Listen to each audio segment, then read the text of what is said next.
My name is Raul, your angelic messenger. Thank you so much for joining us today in another episode of Enlightened Conversations. I'm extremely excited today to have a guest of the caliber of Jake Cooper. Jake Cooper has been in touch with the spirit since a very young age. Jake is a near-death experience survivor at the age of 5. From this, Jake has always been open and in touch with the spirit realm. He is inspired to spread his experience and message to others and to bring lightness to the topic of death and to help others remember their own spiritual truth. Jake has been a serious seeker of metaphysics since a young age. He has practiced and studied yoga and meditation, and for many years, he had had many life-altering experiences. Through this, Jake also became a Reiki Master and a Reiki practitioner and studied under many intuitive masters. He's also a guest speaker at the Eyes of Learning Metaphysical Center, and he's written articles and blogs for magazines such as the Lightworker Advocate magazine. Jake Cooper, welcome to Enlightened Conversations. Okay, wow, thank you. The day is finally here that you and I are doing this, and it's an honor for me to be on the program with you on the show, and I look forward to really touching up on many significant areas, and it's a pleasure of mine. Thank you so much. Jake, why don't we start with your recent trip to Sedona in Arizona? Take us on that little journey, please. Oh, awesome. Yeah, we could do the whole timeline from closest to most furthest, but Sedona was a wonderful trip, and I know Michelle, is going to go out to America soon, but for anyone who hasn't been to Sedona, it's a place that I go to all the time, particularly because of its own alignment. It's galactic alignment. It's it's known as a vortex capital in the United States. But for me, it's a place that I connect with a lot of like-minded people, and you could just walk there and really feel a tremendous sense of peace. And a lot of that has to do with the fact that the brainwave frequencies of all the people there are a lot calmer and more deeper, and you feel that and you pick that up. And if you could pick up on energy, you could certainly pick up on brainwave frequencies. So you get very deep there, but it is a place of ancient history. I think people have just jumped on the bandwagon of it, so to speak, but it's been around for quite some time. Natives used to draw vortexes and what the vortex looked like on mountains. So it's a place of great heritage and great roots, and it's always been a spiritual hotbed for any seeker. Yeah. Brilliant. I guess that from my point of view, chatting with you is the idea of truly connecting at a heart and a soul level. And talking about that connection, we're going back a little bit in time, and tell us about that near-death experience when you were 5, please. Oh, absolutely. Today almost marks the year anniversary of my coming out party when I first shared my experience with the Eyes of Learning Center. And ever since then, it's just been taken off. But ironically, the first place where I spoke about my near-death experience was the same town where I had it about 20 years later, or earlier, I should say. I had my near-death experience when I was 5 years old, and it's something that I carried with me for my entire lifetime. And in August, for those of you who may not know, I'm going to be joining the International Association for Near-Death Studies. I was an invited guest speaker out in the Colorado convention. The experience is something that I share with many groups and people, and whoever is meant to be there will be there. But it's something that I've it's one of my greatest blessings, but it's also been a big hurdle to overcome.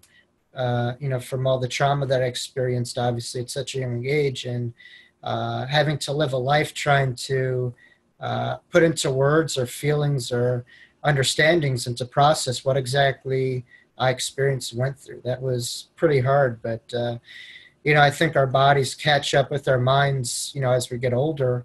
I think as a young guy, your body and soul and everything is just trying to get transitioned to one another and in parallel. So as I've gotten older, I've been able to really come more into this experience from a deeper connection and, everything working more in parallel with one another. Yeah. Jake, many of our viewers out there probably have been in the same situation that you have, and they're trying to sort of like see a connection between your story and theirs, perhaps. Could you perhaps be a little bit more specific on what happened when you were 5, please? Oh, absolutely. And it's funny that you say many people are interested because, people who survive near-death experience, it's a whole deep community. My diagnosis and label of near-death, happened from reading a book. It was called Embraced by the Light by an author by the name of Betty Eadie. It's one of the most well-known near-death books of all time, and it was a very pioneering book. But when I talk about my near-death experience, it usually is around an hour and a half. So to try to make it short, and as I can, Go for it. What I'll say is, narrative-wise, I was 5 years old, and at the time I was in, a car. And while I was in the car, I was very short on breath. I was with a group. I was with my siblings and family friends. And as I'm trying to breathe in air, literally nothing was coming out. But I was still, stubborn that I was going to enjoy the day at the park as a 5-year-old boy. So then I went to the park, and then all of a sudden, as I was about to go on a slide in the park, I literally tried to breathe in air, and then nothing came out. And then every single part of my body, one by one, like a power breaker, really shut down. And I was suffocated, and I was put into nothing. And the last part that I was in was my brain. So I was 5 years old, and I was able to look down at my body as well as my brain. And when I looked at my brain, I was able to see every different part in function. And I understood the brain from a very young age, almost like looking at my palm right now. And they say that we only use 85% of our brains. I'm sorry, they say we only use 15% of our brains and we don't use 85% of it. And that's very true from my experience, because we try to understand the brain with the brain.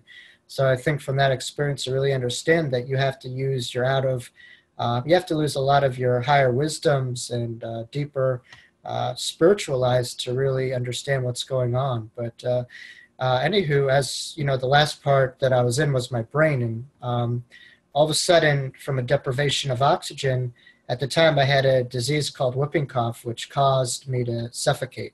It was popular when I was a child, but it's since been vaccinated. But as I was trying to breathe in air, nothing came out, and my brain literally was deprived of oxygen, and like a cord that snapped in half, it just broke. And then all of a sudden, openings like crazy started to happen, where I was able to really, and I'm sure I'm missing a couple steps, but to be short, I was immediately put into the angelic realm, where I saw hundreds and thousands of angels that were floating up and down very softly and very slowly. And also I was going upwards about 1,000 miles an hour. I know in our human experience, we have a limitation of what good could feel like or what happiness feels like. When you cross over to the other side, there's nothing stopping you from however good you could possibly feel. So it was quite a euphoric sensation, to say the least, because I was going upwards, upwards. And in the New Age, we talk about vibrational frequency. That's very true when you cross over. It's what it is. It's just a radio dial, and you turn it up, and it's it's a high-pitched kind of frequency that's coexisting at the same time as our earthly reality, just in another radio station, so to speak. So when I was there, I was able to really tune into my spiritual guides. I had a male and a female entity who were joining me while I was going down the slide. And as I'm going down the slide, I was seeing hundreds of thousands of angels going up and down, and they were very similar to angels that you see within art, in churches and stuff like that. They were like childlike angels, and they were going up and down. And what they were doing was they were sending, energy to myself and the people around me in this time and space. And it was just the most beautiful symphony of angels that I've ever seen. And to the right and left of me were my two spiritual guides, and they were just massive and beautiful. And what I recalled at that moment was that I couldn't believe that I forgot what my spiritual guides looked like. And immediately I was drawn to, before you enter this lifetime, you have a phase where you plan out your whole life and you chart everything out. So your guides are really your core team that you really plan everything with, along with your soul family, which I'll get into in a little bit. But I really saw my two spiritual guides, and immediately as I saw them, I remembered the grand plan within this lifetime.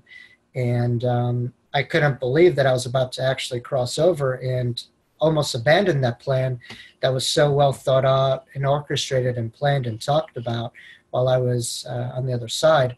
But immediately after seeing my two spiritual entities and guides, I was able to really look at archangels within the background, and they were just massive. But as I was staring at the archangels, it was just almost too powerful for me to look at. From what I recall, everything was a brown gold-like color. The angels that I was seeing was brown and gold. The archangels were a different color, but the overall viewpoint was a very brown goldish color. As I was looking at angels, all of a sudden I was put into almost like a womb, so to speak, and in that was my soul family, and they were just in this space. Every single one of them. And I looked at them and I knew who they were. They were part of my team for many different lifetimes. And, to me, the soul family and your spiritual guides are the closest extension of yourself. I like to call them people or individuals that are on the same ray of light of God that you are, the ray of God that you're on. And as I looked at my soul family, immediately I remembered a lot of lifetimes that I had with each individual member. I recalled why they were there. I was able to look back in their own records and to see what made them there and how we were joined, as a family. So, the soul family is basically one big soul, so to speak, and you're just a part of that. It's an expression of God. To tell a quick story, I had an aunt on her deathbed. When she was about to die, she told me that if you ever look at a picture of a family, there's a commonality that ties the family together if you look at the eyes of each member. I didn't really recognize what she was talking about. And a year later, I had a reading, and a woman said, "Why is your aunt telling me the word picture over and over again?" So to me, soul family is really an essence of who you are, and they come with many similar themes that you have, and many similar obstacles to overcome within this lifetime, many similar gifts within this lifetime. But as I was looking at them, and immediately I was drawn to the question as to what I would do within this lifetime, because I was just in heaven and I had Christ consciousness, and I was seeing my angels and my spiritual guides, and my family is the most beautiful vista of colors and sensations that you could possibly have. And I asked what will be out of this lifetime, because in order to leave the kingdom of God and the other side, I wanted to make sure that this lifetime was worth it. So they said, "Do you really want to know?" I said, "Sure." And then all of a sudden they, showed me flashing imagery of what I would be doing in this lifetime. And then they also showed images of what happened before this lifetime. And I looked at my last carnation. I saw many people that I was involved with, and I saw that I took my own life. So it's funny that I had a near-death experience, because as you know, with my near-death experience, if I wasn't clear enough, what you do is when you're in this vista of darkness, you do go into the light at the end of the tunnel. You race at a very insane speed, and that's exactly what happened when I crossed over to the other side. So to me, the allegory of the light at the end of the tunnel was something karmically for me to teach to other people, because when I took my own life, I was immersed in that one moment. I wasn't able to see past the darkness. And I think as spiritual beings, our greatest message and our greatest gift is to understand that what you see today will always change. Change is the one remaining constant. And I think people get depressed or they get upset because they get caught up in whatever they see in the here and now, and they forget about the light at the end of the tunnel. That light is within, and that can be taken away ever. So for me, that was my understanding, but I also was drawn to a crowd of people, that would be hearing this message. And I said, who am I to not turn this down? Whatever heaven is, assistance in the earth plane and the elevation of souls from this lifetime was so much more majestic than anything that I could have ever dreamed of. So while I understood the challenges of holding on, I also saw the great rewards that happened from living this life. And then immediately after I said that I was going to stay, everyone just began to vanish between my angels and guides and soul family, an archangel. And I was left with, a human thought at that time of, how do I know that this dream will happen? That, I'll be talking in front of people, that people will hear the message and stuff like that. My angels told me to watch my thoughts, because my thoughts become my reality in many regards. And to understand the power of positive thought and belief, which is not necessarily knowing every single step of the way, but to still do something because you really believe in your own power and you believe in the laws of nature, that things will work out. So that's how we grow. If you know all the answers, we can't grow. So immediately I was put back on my bed and I was put back to this reality, and I had to live a lifetime where I was very quiet about my experience. I wasn't able to really describe into words as to what I experienced, and I thought words were very limiting, and I thought a lot of people had what I had. I didn't recognize how powerful it was till I opened a couple of books on near-death experiences, and there was such a diagnosis of it. I didn't know that the phenomenon existed, but I had to live a whole lifetime with that, and it's very special, but also not the easiest thing to live with. I wouldn't recommend whatever I went through to a lot of people, but it was meant to be. It was charted. Yeah. Jake, you were mentioning about your soul family, about having a look at perhaps what many people will call those Akashic records, the records of different lifetimes to the lifetime that you were living now. And then you return here and kind of like you got a mandate that perhaps was given to you by your guides and your angels to follow that through. Many people talk about mindfulness, yes? What does mindfulness mean to you, and how does mindfulness play a role in everything that has happened to you and what you're actually doing now? Yeah, well, it's a nice question. What I do is in my talks, I love giving my talks on my near-death experience because it gives people a real understanding of what happens when we die, and it really takes a lot of the stigma and fear away from death, and to understand that death is something that we've done many times, and it's nothing new to us as souls, and it's quite a deja vu-like experience once we're there. We've been there so many times, and it's very refreshing to people. But the piece that I was frustrated about was that this is all great, but what about the moment-to-moment tools? Because this is something that we could give people at the end of the tunnel, and you could use it, sure, within struggle. But what about emotional regulation? What about managing our own anxieties? What about finding, peace to our greatest abilities within a moment-to-moment existence? And for me, I look at it as, the near-death experience is that light at the end of the tunnel, and mindfulness is the armor for the battle. It's really the tools. It's the deeper tools that we have as foot soldiers to have within this lifetime. So to me, mindfulness, I always say, is being mindful. It's simply being present, being aware. And I think the more present and aware, the more altruistic you are, meaning the more that you're able to connect with yourself and your environment.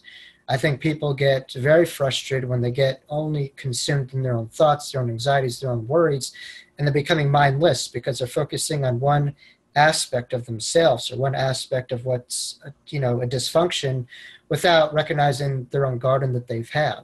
So mindfulness is a very broad viewpoint of reality and of yourself, and it's a way for you to be fully immersed within this moment in time and space. So there's many techniques that I use with mindfulness, many techniques that are out there.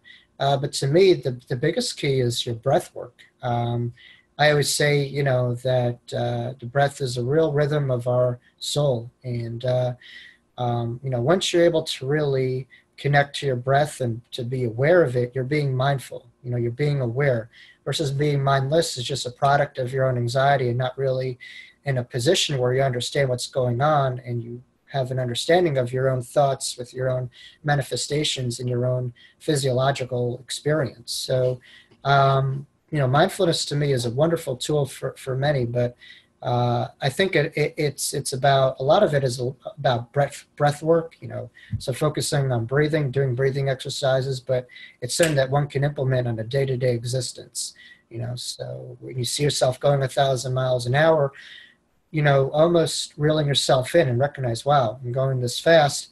How do I find ways to really maximize this moment? What am I worrying about that's helping me within this here and now?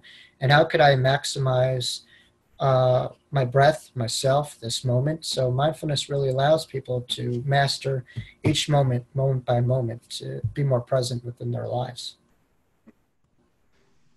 I guess that for some of us that we are involved in this type of learning, it takes place, but it's not as simple for others. It's not as simple perhaps for previous generations. And I could say for the generation that my parents were born, or my late parents, where they didn't really understand that idea of the now. We were actually driven constantly to what's going to happen in the future. What are you going to be doing in 5 years' time? How are you going to get to the next level? And that's something that I lived constantly since I was a child to, I don't know, my adolescence, and even when I went to university. You're constant on that track of not the now, but what am I going to do now that is going to get me there? And that's an issue that happens to many people, and it happens to many young people now. People, they're finishing high school and they're moving on to college or to university. They're always looking for what's going to be happening in the future. We're bombarded in television by commercials that it tells you the sort of life that you should be living, the sort of car that you should be driving. And although you may not pay direct attention, your subconscious is actually taking all that on. So I guess that my question is, and I know that it's a humongous question, how do we fix it? Because we need to go back to truly education in order to get us to where we need to be right here, right now, enjoying the moment and realizing how much worth this moment is without so much paying attention to the past and to the future. But in every job interview that I ever been, when I was in that field, they always ask you, what are you going to be doing in 5 years' time? What are you going to be doing in 10 years' time? So you are constantly being reprogrammed to get into that flow and taking us away from that idea that, you know what, we are souls living a human experience, but we are also living that experience, but pushed to forget about our souls. I was pushed by my parents to go to university. I ended up going to university and getting many degrees. And university tells you, you need to show me empirical evidence, and it has to be clear. And it has to be actually tested. And you go through all of that. And the university that I went to, which is kind of like a contrast, I went to Melbourne University, and the logo of that university, you can Google it, is actually an angel. Yeah. It's, well, you said the right word is education. I think for us, we're so wired to have an education, like you said, which is go, go, go, and it's contrary to our pace, no matter where you are in the world. So I think for many people, the first step is to be open. If you can't change if you're not open. The second step, is to recognize the concept of future, and that each moment that you builds your future. So mastery of this moment actually shapes your future. You limit your future if you have 1 foot in your future, 1 foot in your past, and you're not there. So what I have to say is, being a more present being, requires you to master each moment, and that builds and shapes your future. But what it is, it's a discipline, it's a training. It's no different than a kid learning how to swim, and they go into the shallow aspects of the pool, and then they go into the deeper aspects. So to me, mindfulness, starts with people kind of, going to the shallow aspects. And if you look at an ocean, it's very, wavy at the surface and going crazy. And that's, the first 2 brainwave frequencies that we have. And mindfulness really, it's about going into that balance of awareness with relaxation. So you don't want to be falling asleep. You don't want to be someone who doesn't do. So you want to, be aware, but also understand the power of getting into that third, brainwave state. So it's a combination of the first three brainwave state and not one and two. So, it's going back between alpha, data, and, all those. But what it is, it's a discipline. And I think for us, it's, we're taught things and we're taught to give up all our power to educators and to school systems. Mindfulness is very empowering. It tells us that, there's no script to how we can handle our own emotions. That's on us. No one else can do that. And I think so many other people are looking to technology, to internet, to almost give ourselves over, to abduct in a way. Mindfulness is a way for us to get rooted and to take back the power of our own emotions and our own selves. So it's not distracting, but it's a real intense focus on who we are and our surroundings, and it slows things down. And I think a lot of people are afraid to approach themselves, and that's why so many people are having an external existence and they're not going within. But in order for you to have an external existence and to feel, you need to start within, and then you could really experience, because it's very hard to really be a part of where you are if you're not connected to yourself first. So mindfulness is a discipline, definitely. Yeah, and as such, I've seen, particularly here in Australia, many schools are actually taking on board the idea of showing young children how to meditate. And they with about 5 minutes, and sometimes they go for about 15 and 20 minutes.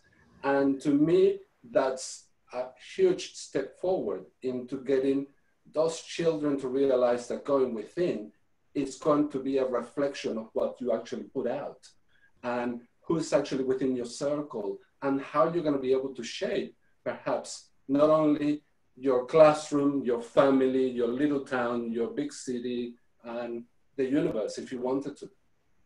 Yeah, I think as school systems, we're constantly wiring the left hemisphere of the brain, and kids are coming out with a lot of mental regurgitational information where a lot of it is memorized, but when you graduate high school, you graduate college, you want to find some tools that you could succeed, or, tools for success. You want something within your backpack. And I think schools are giving kids a lot more by providing that, in that it's increasing our own abilities to handle the stimuli response dynamic, where you have life circumstances such as stress outside of you or situations that happen, and mindfulness, stretches out the elasticity of that stimuli versus your own response to it. So not to be a product of what happens to you, but rather to have what happens to you and then have that pause or that gap period where you could react and you could really respond to what's going on versus just being a product of your environment or your everything that's going around you,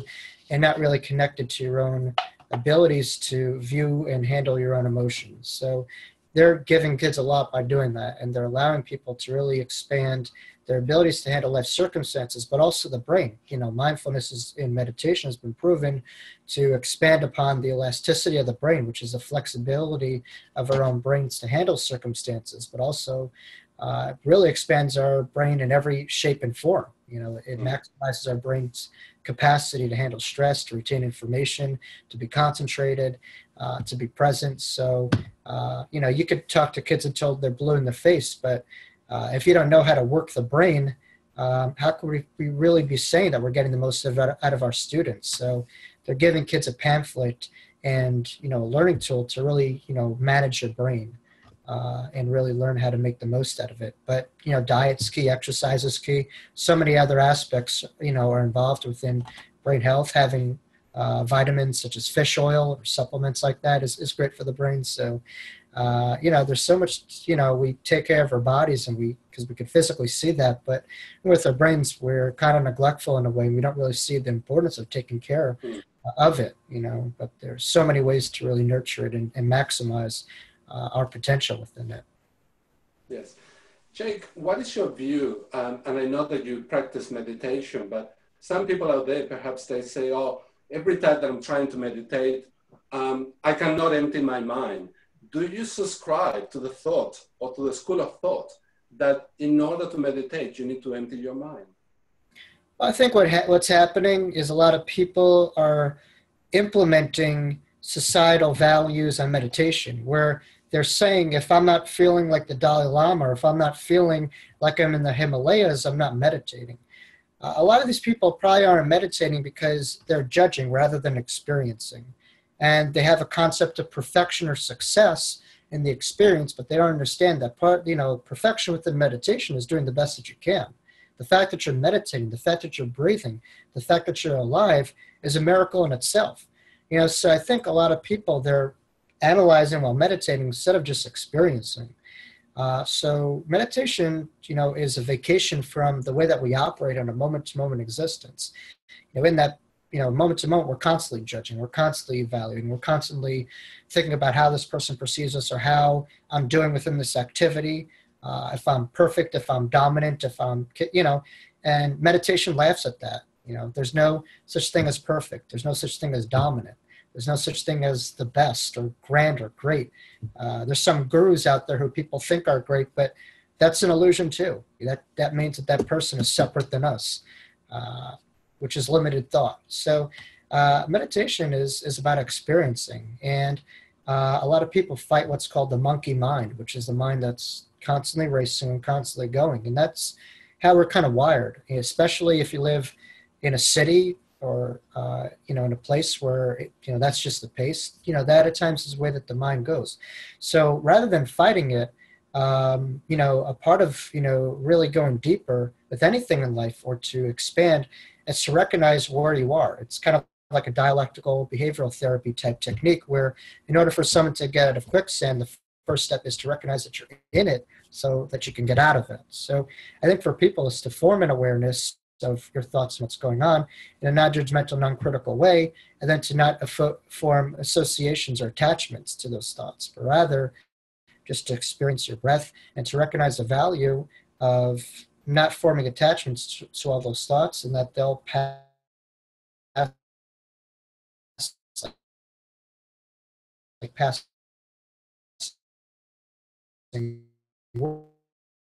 waves, you're more expanded and relaxed.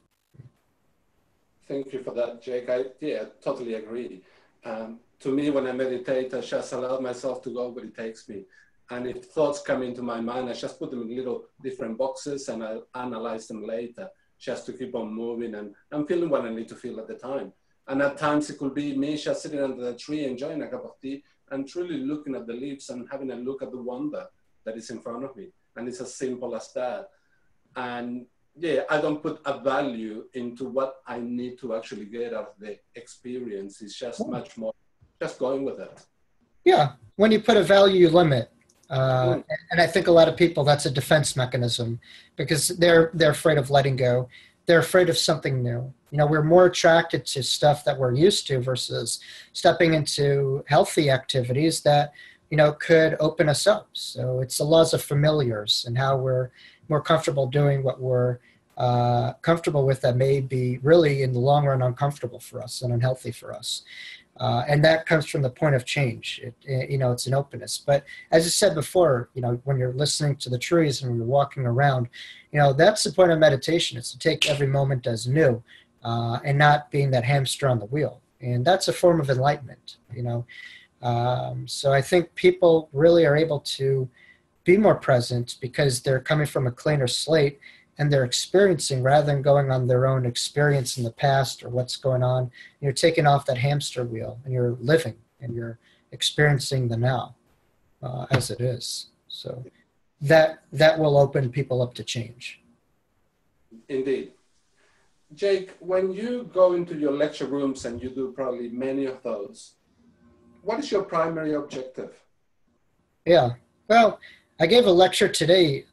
Ironically, it was at a university, and short story, a kid was discussing that he was having this kind of head tension that he was constantly having, and he said he wasn't sure if it was a third eye awakening or tension or stuff like that, and he said, how could I help this? How could I work with this? And I said, we live in a world of such diagnoses where everything has to be labeled or understood as this or that as that.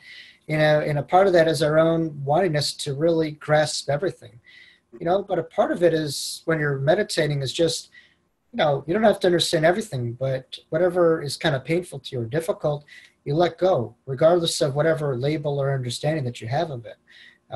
And your higher wisdom knows once you tap into it. But for me, my goal with when I go into a presentation, it's different. If it's on my near-death experience, it's really connecting to the people and why they came here. My favorite part of it is when people ask questions, because they come with their own questions that they've been holding on.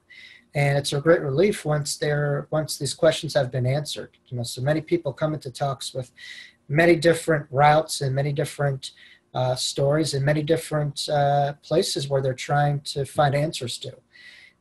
For me, that's the greatest healing, so to feel that elevation within the room, however that may be, every talk is different, is my goal. To me, it's about elevation. It's not about the number of talks that I do.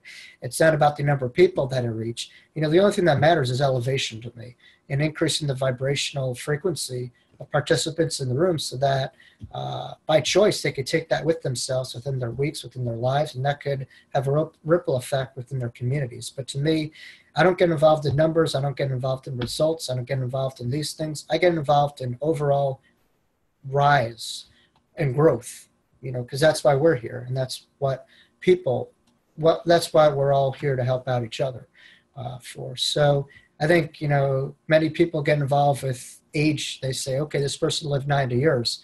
When you cross over, it's all about, okay, how high or how far did your soul soar within that lifetime? You could have had 4 years and you really elevated that piece, and you're in a whole different dimension on the other side, and you're a lot more comfortable. So to me, I really get involved in, my goal is evolvement and rising a lot of vibrational frequency of however or whoever I was destined to reach.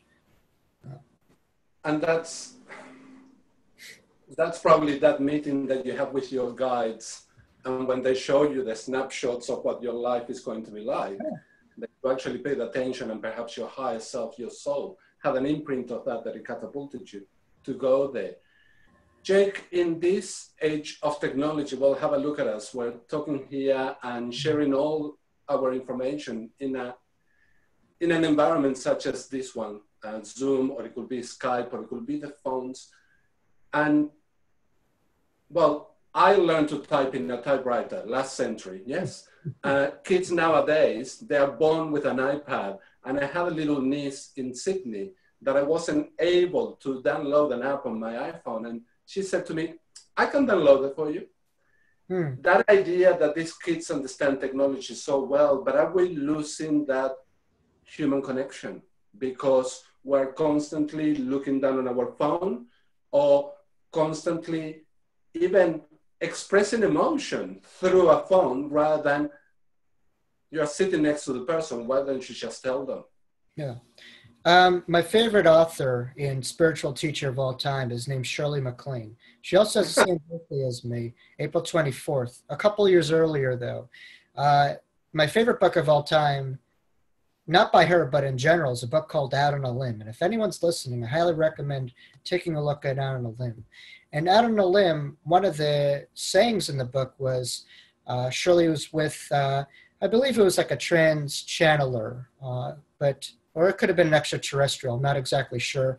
Or it could have been her friend David. It doesn't matter. But one of the sayings within the books was, technology with God is indestructible. Technology without God and understanding of God is destructive.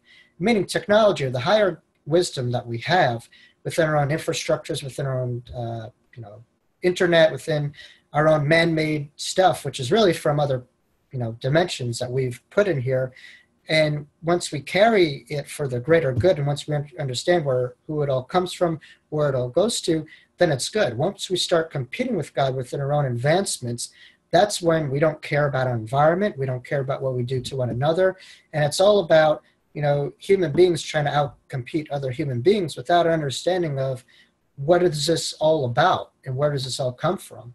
So I think when you look at technology as a way for the world to be more of a spiritual civilization, a world that's closer, a world that's working with parallel within our own advancements in a humble way, and, almost recognizing that we're, kind of like on the stage and we're being guided and stuff like that in this symphony, then it's a beautiful situation. But once we divide ourselves as individuals, we try to compete with God with our advancements. That's when ego gets in the way, and that's what destroyed a place like Atlantis. The lost city of Atlantis was destroyed by and I had a lifetime in Atlantis that I connected to as well. But Atlantis was destroyed by human advancement without an understanding or appreciation of God or God force.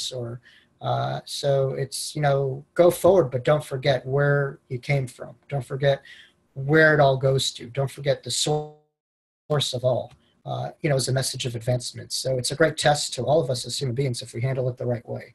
But as we say, plenty are not, but plenty are. And, that's the laws of polarity. When you have, you also have a have-not. You wouldn't have without the have-not. That's the polar force of the universe. Yeah. See, we were talking about education and trying to give the younger generation a pathway that is a little bit more understanding their spirituality and putting that together into living in the now. Mm-hmm. But by the same token, these kids are so enlightened and they know so much. They're able to dig a little bit deeper into the soul and bring that out. But you still see a disconnection. I was working in Hong Kong a few years ago, and I was just crossing to Hong Kong Island in a building and see a whole huge of people. And that's a building that I've actually needed to go in. Mm. And I said to the security guard, why are these people queuing? And he said to me, oh, the new iPhone is being released and they've been queuing here, queue after queue for 4 floors to actually be, I don't know, one of the first ones to buy that phone. Mm. And that actually truly blew my mind, and probably in not the best way.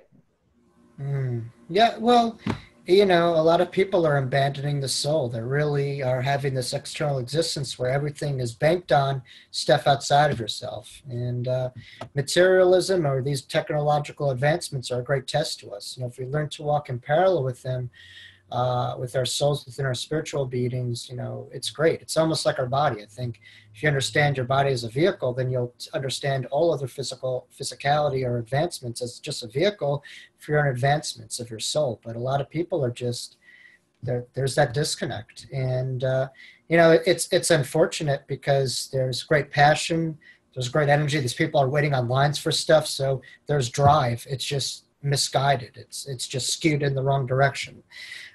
There's great advancement, there's great knowledge, there's great understanding, but from an emotional, spiritual level, a lot of these people are like 3 and 4 year olds, really. They're very young and they need to develop, they need to really develop emotionally, spiritually, psychologically a lot further than just, bandwagon on all these things or being kind of like McDonald's with the way that their brain works, which is just memorizing stuff or knowing the next thing or whatever's happened, but not really having a slow-cooked brain which stores and holds and retains and learns how to love and feel. And it's unfortunate.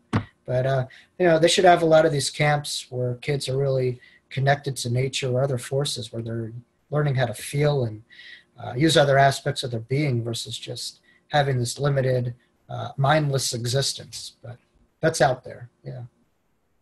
It is out there, but it just feels like that day to me felt like there was a huge puppeteer and it was pulling the strings for all these people to be there to buy a product.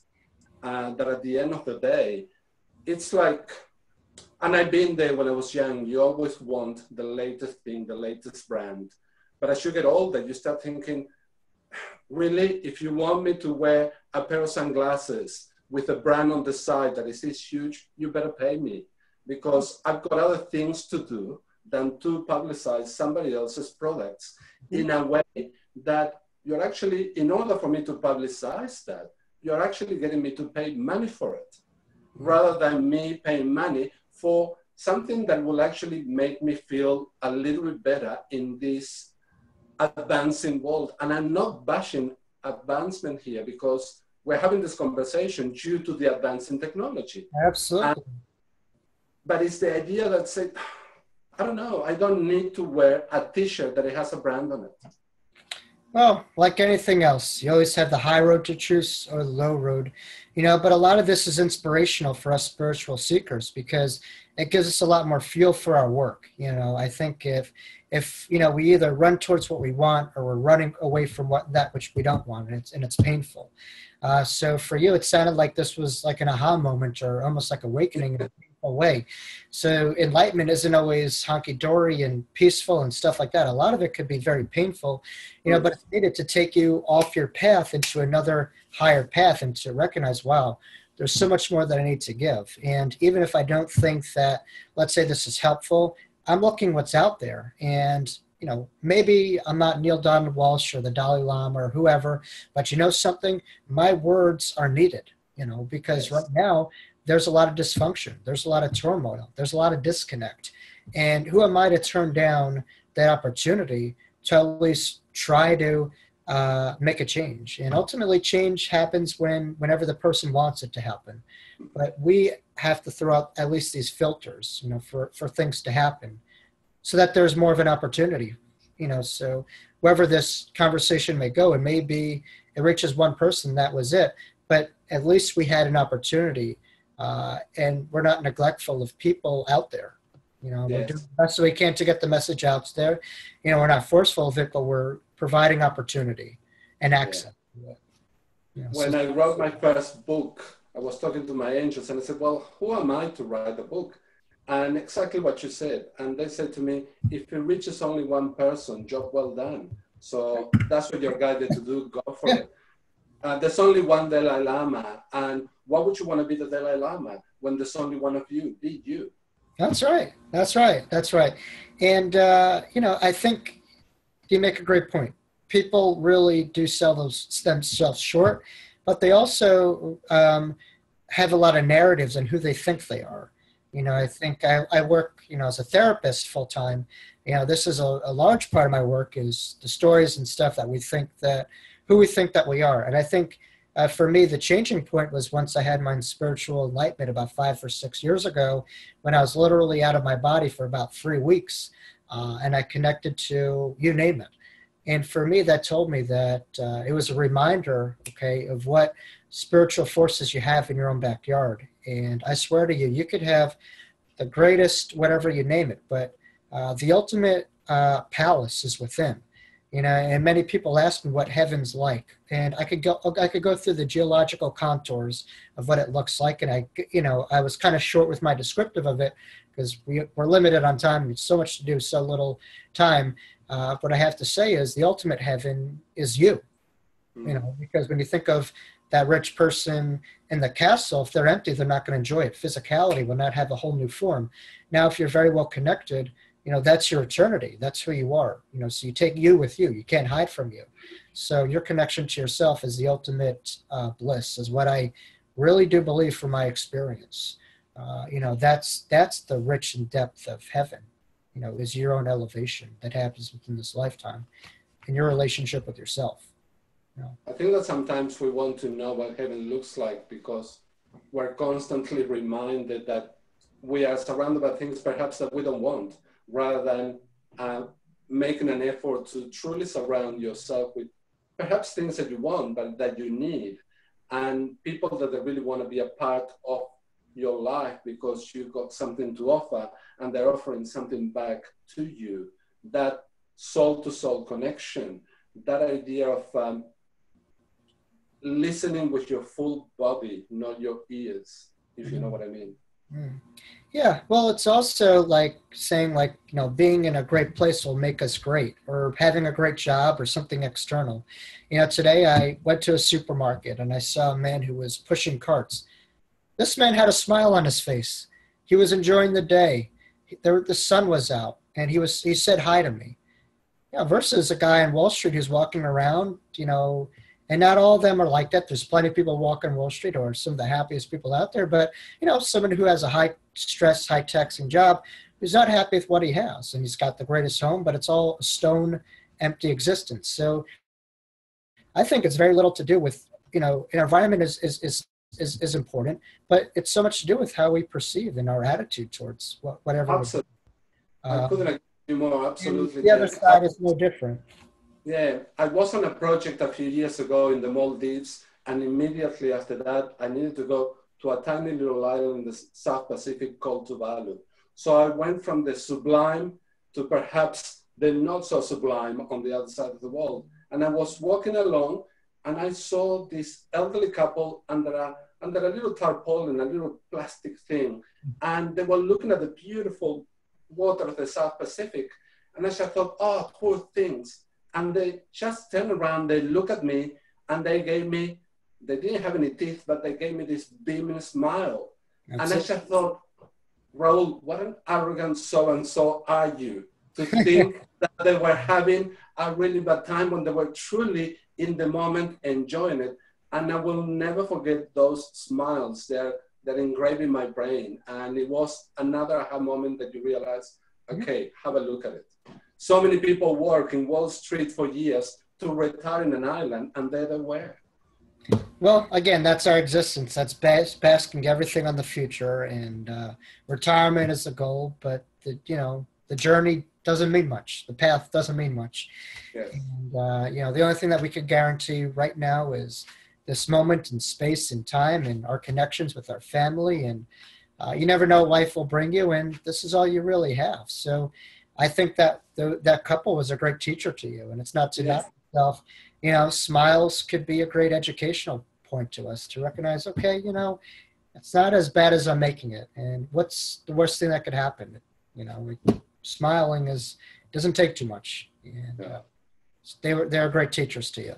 Yeah. Oh, I'm forever grateful.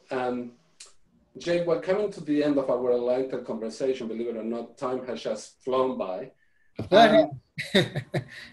Before we go, perhaps tell our viewers or our listeners as well, if they would like to reach out to you, how they can actually get in contact with you, please. Absolutely. So, thank you so much for asking. I do have a website that's on the internet. It's I use the internet for the greater good. It's it's www.jacobstory.com. So it's Jacob and then story. So jacobstory.com. And feel free to find me there. And if you're interested in contacting me, there's a contact button, and just push it and send me an email. I get a lot on a regular basis, but I always respond to my emails. It's one of the things that I take pride in, and it's very important to me, responding to emails when I can. But you'll see an event page, you'll see a radio page, you'll see a media page. Actually, this Thursday night, I'm going to be on cable television on a show, and people could see the link this Thursday night. It's a wonderful television program on cable on what happens when we die and how to make sense of the hereafter and bring that into our lives. And it's going to be great. And, there's a couple other events, and people can catch this show on my page if they missed it, and look on the archives on my radio section. So there's a lot of good material there. Yeah. Excellent. So, Jake, final question. When are we going to see you in Australia? Well, I really have to finish my book to get there. To me, I think I do feel that I will be there. I have been there. I think we all have been there. I could spin that back on you when I'm going to see you in New York, but I would love to be in Australia. It's a very special place, and anyone that I speak to, nothing but 100% positive feedback and stuff like that. It's not an easy plane ride, but it's well worth it. It's a plane ride, that's all. But you will enjoy the atmosphere of the country. It's a beautiful country, beautiful places, and a lot of people that will actually embrace what you have to share. Oh, I'll be there. Right time, right place. It will happen. And I'm a young guy, so I have my whole life ahead. The world is my oyster, so I know it's going to happen. It's just when I'm ready, when it's right. And when you're ready and it's right, we'll be ready right here waiting for you.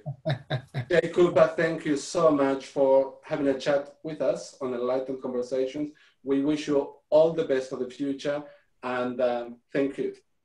Thank you. What an honor, and we'll speak soon, my friend. Thank you. Thanks so much.